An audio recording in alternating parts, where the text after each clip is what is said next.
Tired of background music in Block Blast? Let me show you how to easily turn it on or off to suit your gaming mood. Hey everyone, welcome to Make Gaming Easy. In today's video, I'll be showing you how to turn on or turn off background music in Block Blast. So without any further ado, let's get started. First, open up the Block Blast app on your device. Make sure you're in the main game screen so you can access the settings. Next, look for the settings icon on the top right or left of your screen. Tap it to open the settings menu.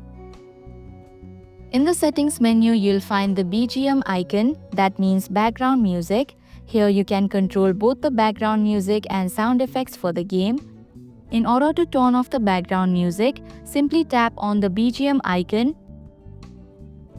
And if you'd like the background music to turn back on, then tap on the BGM icon once again.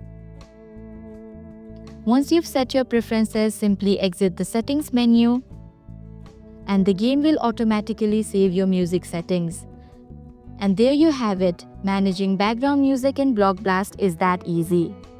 Thanks for watching Make Gaming Easy. If you like this video, hit the like button and drop a comment down if you have any questions or feedback. And if you're new, subscribe and stay updated for the future videos.